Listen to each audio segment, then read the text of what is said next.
Numéro 3, Steve Lubetkin.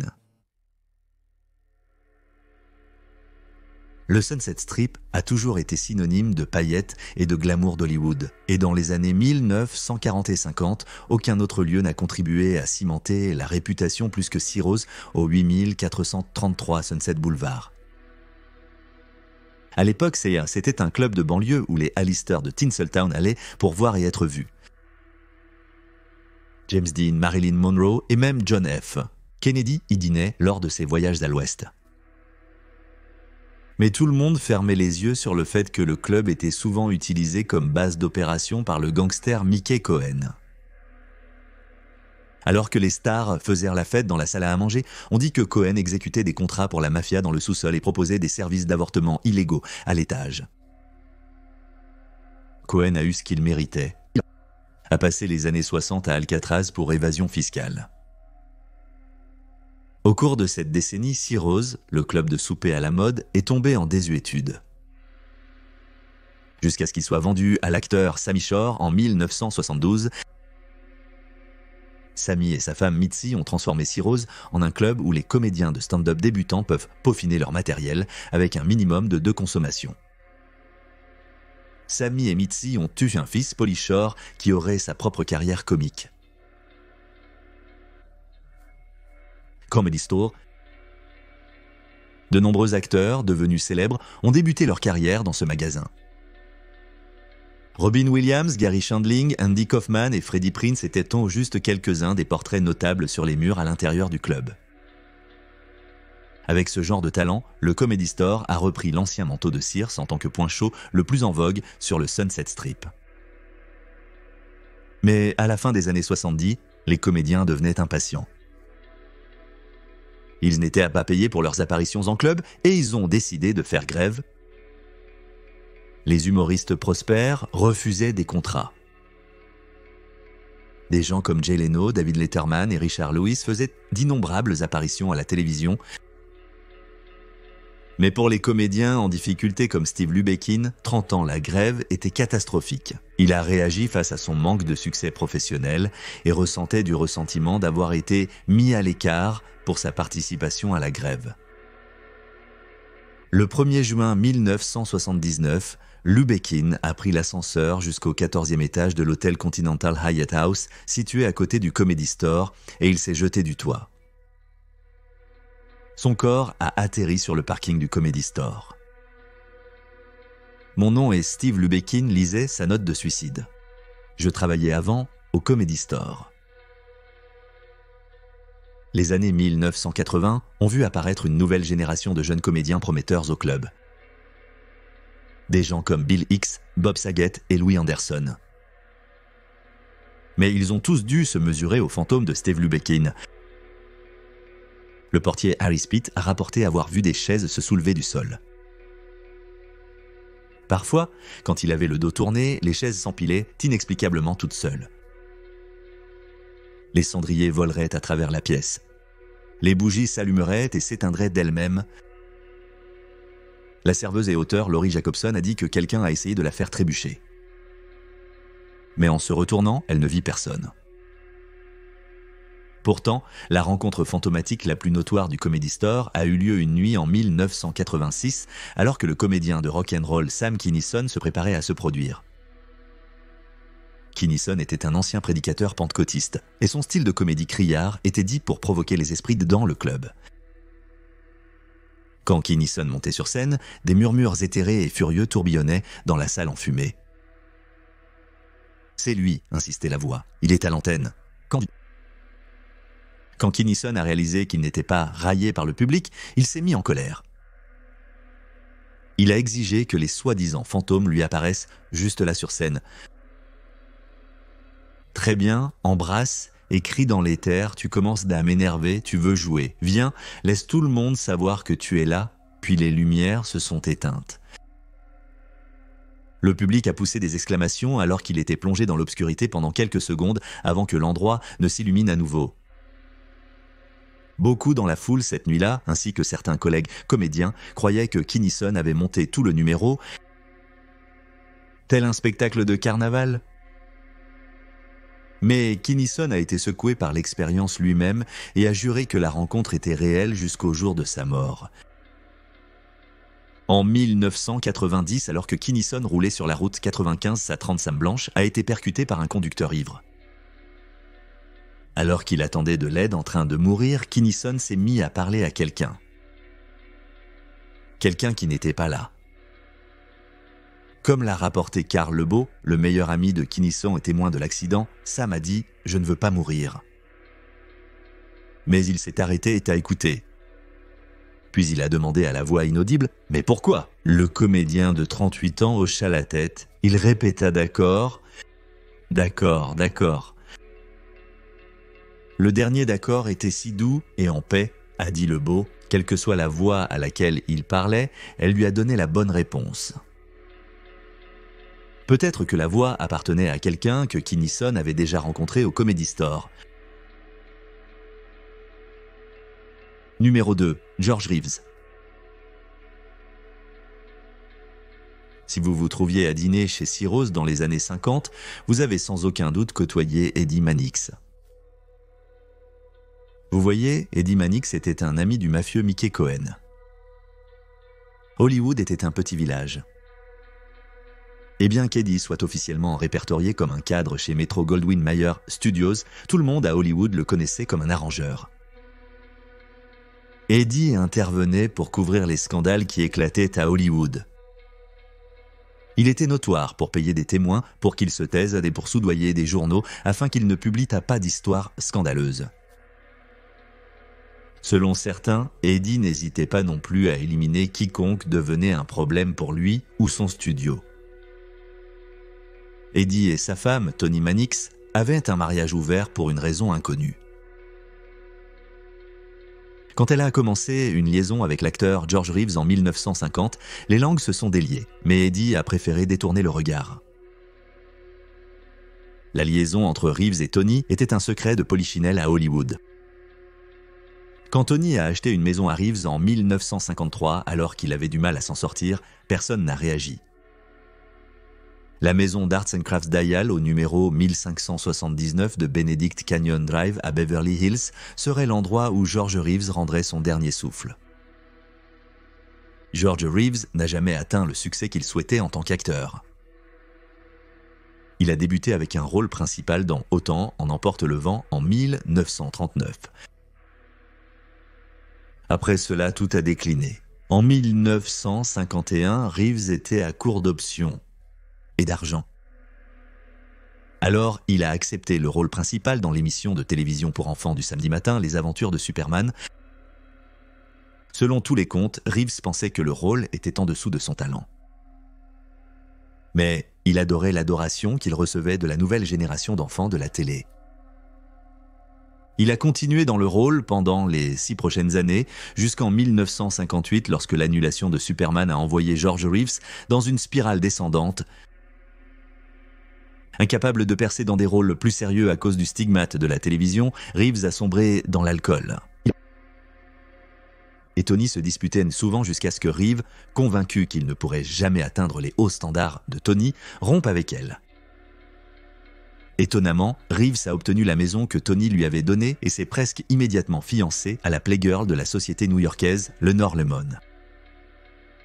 La rupture et la nouvelle relation de Reeves ont mis Toni en colère. Mais surtout, cela a mis son mari, Eddie, en colère. En 1959, alors qu'il conduisait sa Jaguar dans les collines d'Hollywood, Reeves a percuté un arbre, subissant des lacérations à la tête et une commotion cérébrale. Le mécanicien a affirmé que sa conduite de frein avait été sectionnée. 2 mois plus tard, le 19 juin 1959, Reeves et Lemon ont organisé un dîner pour quelques amis. Après avoir beaucoup bu, lui et sa fiancée ont eu une dispute. Reeves s'est excusé et est monté. « Je ne serais pas surpris s'il était monté là-haut pour se suicider », a dit Levine aux invités. Peu après, un coup de feu a retenti depuis la chambre. Lorsqu'ils sont entrés, ils ont trouvé Reeves nu sur son lit, une blessure par balle à la tempe, une arme au sol. George Reeves avait 45 ans. Un autre cas triste de promesses non tenues et de rêves brisés ont rapporté les journaux. Hollywood en est plein, mais certains, dont la mère de Reeves, soupçonnaient une cause plus sinistre.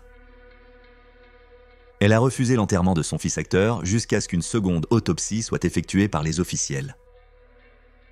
Le corps de Reeves est resté à la morgue du comté d'Alley pendant 6 mois. Finalement, le verdict officiel a été jugé comme un suicide et Reeves a été incinéré et enterré au cimetière de Mountain View. Entre-temps, la fiancée de Reeves, après avoir appris qu'il avait tout laissé à Tony Mannix, a rassemblé ses affaires et est retournée à New York. Et cette maison de Benedict Canyon est restée vide pendant 6 ans. Quand elle a été achetée en 1965, les nouveaux propriétaires ne savaient pas grand-chose de l'histoire de la maison. Ils étaient rades confus lorsque leur berger allemand s'asseyait à la porte de la chambre et ils étaient déconcertés par l'odeur de poudre à canon qui traversait le couloir lorsque la brise était favorable. Lors d'un dîner, les invités ont entendu des bruits venant de la chambre. Quand ils sont montés à l'étage pour enquêter, ils ont découvert que l'endroit avait été saccagé. Les tiroirs des commodes étaient ouverts, les vêtements éparpillés partout. Lorsque les invités sont redescendus, leurs verres à cocktail avaient inexplicablement été déplacés du salon à la cuisine. Plus tard, d'autres résidents de la maison ont eu des rencontres beaucoup moins mystérieuses. Ils ont carrément vu le fantôme de George Reeves à de nombreuses reprises. Lors de ces apparitions, ils ont signalé que Reeves se tenait toujours en haut des escaliers. Il arborait parfois son célèbre costume à cape rouge. Parfois, il était nu.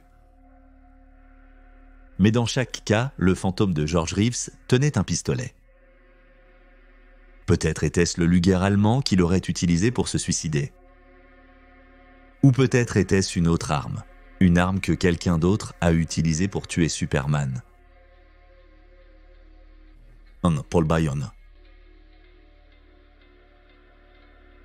27 ans avant la mort de George Reeves, mais à moins d'1 kilomètre de sa maison, la star de cinéma blonde platine, Jean Harlow. Il est difficile de surestimer l'importance de Harlow dans les années 30. Ses films rapportaient beaucoup d'argent. Les théâtres, où elle faisait des apparitions personnelles, se vendaient en quelques minutes. Un journal de Los Angeles a publié une histoire de vie extensive en 10 parties de l'actrice. Et elle n'avait que 21 ans. Cela a donc fait jaser à Hollywood lorsque Harlow a annoncé qu'elle allait épouser le névrosé Paul Byrne, un cadre de film de 42 ans, en 1932. Bien que certains se demandaient quelle était l'attraction entre ce couple mal assorti. Selon tous les comptes, Byrne était l'un des gars les plus sympas d'Hollywood. Il semble que parfois, les gars sympas gagnent. Le mariage privé de Harlow et Burns, organisé chez sa mère, avait une liste d'invités sélectionnés. Les chefs de studio, Irving Thalberg et Davido Selznick étaient là. Tout comme le patron de Metro Goldwyn Mayer, Louis B. Mayer. Il y a également eu une apparition signalée de l'homme de main de Mayer et ami de Harlow, le fixeur Eddie Mannix. Les journaux de l'époque ont couvert la cérémonie avec un détail méticuleux. Les titres portant le nom de Harlow ont généré des éditions supplémentaires et des ventes d'exemplaires. Il est donc compréhensible que les journaux aient pratiquement manqué d'encre lorsque, juste 2 mois après le mariage, Paul Byrne a été retrouvé mort sur le sol de sa salle de bain. Dans la maison offerte par Byrne à Harlow le jour de leur mariage, 9820 Easton Drive à Benedict Canyon. La police a été appelée sur place, mais les dirigeants du studio sont arrivés avant. Y compris Eddie Mannix. Eddie a trouvé Byrne nu avec une blessure par balle à la tête et un revolver de calibre 38 dans la main. Le décès soudain de l'époux d'une célèbre actrice hollywoodienne nuirait aux affaires. Eddie a alors élaboré une histoire de couverture pour arranger la situation. Une théorie est qu'Eddie a fouillé dans les papiers de Byrne et a découvert une lettre d'excuse qu'il n'avait jamais donnée à Harlow. Puis, il l'a laissée pour que la police la trouve. Malheureusement, C'est la seule façon de réparer l'horrible tort que je vous ai fait, disait la note, et d'effacer mon humiliation. Les journaux l'ont imprimé comme la note de suicide de Byrne, sans poser de questions. L'histoire officielle est devenue que Byrne était désespéré de découvrir qu'il était impuissant. Des rumeurs abondaient que leur mariage n'avait jamais été consommé. Harlow n'a jamais fait de déclaration, bien qu'elle ait laissé échapper quelques informations aux chroniqueurs de Potin. Elle a dit que Byrne était jaloux de sa relation flirtante avec les principaux hommes d'Hollywood. Dans tous les cas, ce que ces histoires sous-entendaient, c'est que Byrne avait l'impression de ne pas être à la hauteur. Ils ont dit que le suicide de Byrne était le résultat d'une triste tragédie.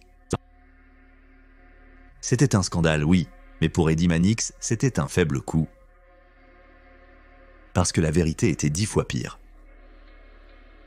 Il semble que Paul Byrne avait négligé de dire à quiconque qu'il était déjà légalement marié à une femme nommée Dorothy Millett, et elle le harcelait dans les semaines précédant sa mort parce qu'il avait arrêté le paiement de $350 par semaine qu'il lui donnait depuis des années.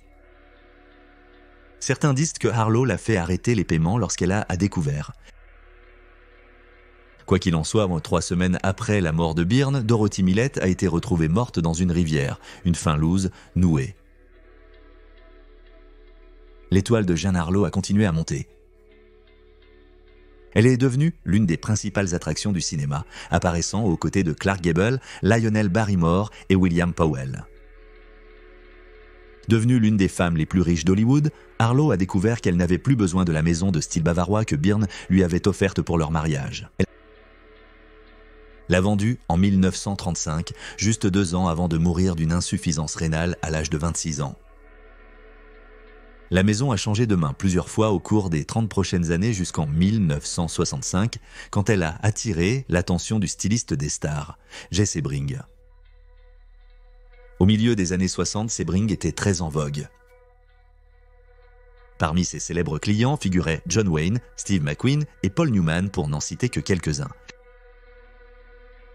Sebring avait ses propres produits capillaires, il a même créé la coupe de cheveux iconique et moderne portée par Bones McCoy dans Star Trek. George Pepper l'a une fois fait voler en Irlande pour une seule séance. Et ces séances coûtaient plus de $50 chacune, soit environ $430 d'aujourd'hui. Avec Seabrook, qui amassait de l'argent, il voulait déménager à Beverly Hills, le quartier prestigieux, pour montrer à Hollywood qu'il était arrivé. Il voulait faire sensation. Et pourquoi une Harlow Byrne Loveness était exactement le genre de sensation qu'il recherchait. Sebring connaissait l'histoire austère de la maison. En fait, c'était l'une des raisons pour lesquelles il l'a achetée, non seulement pour lui-même, mais aussi pour sa fiancée, Sharon. Peu après l'emménagement de Jay et Sharon, les hantises ont débuté. Une nuit, pendant que Sebring était à New York, Sharon était seule chez elle. Peu après s'être couchée, elle fut réveillée par un froissement dans la chambre.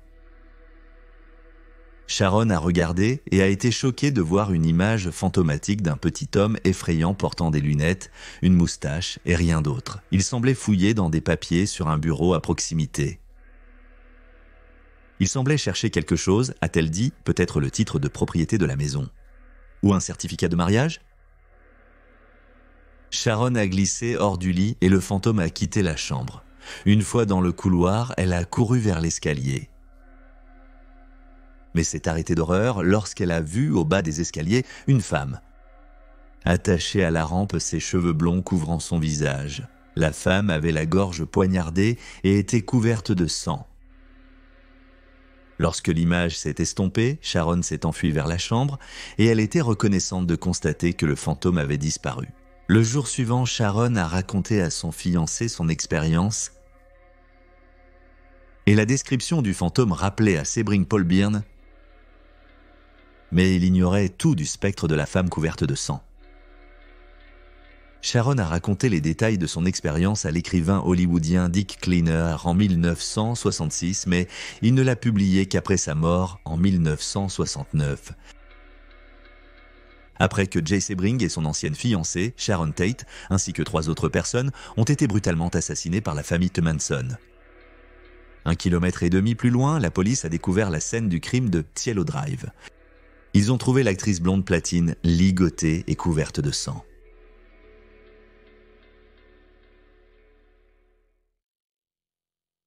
Merci d'avoir regardé cette vidéo. Nous espérons que vous l'avez trouvé intéressant. Si vous l'avez trouvé intéressant, assurez-vous de vous abonner. Nous aurons une nouvelle vidéo sur le paranormal chaque semaine. Si vous venez de découvrir cette chaîne, consultez notre autre chaîne Criminally Listed avec plus de 325 vidéos sur des crimes étranges mais réels sur youtube.com Criminally Listed. Nous avons aussi un podcast sur les affaires non résolues puis résolues, Criminally Listed Presents Into the Killing, disponible sur Stitcher, Spotify, Amazon Music et autres plateformes de podcast. C'est tout pour aujourd'hui. Merci encore d'avoir regardé.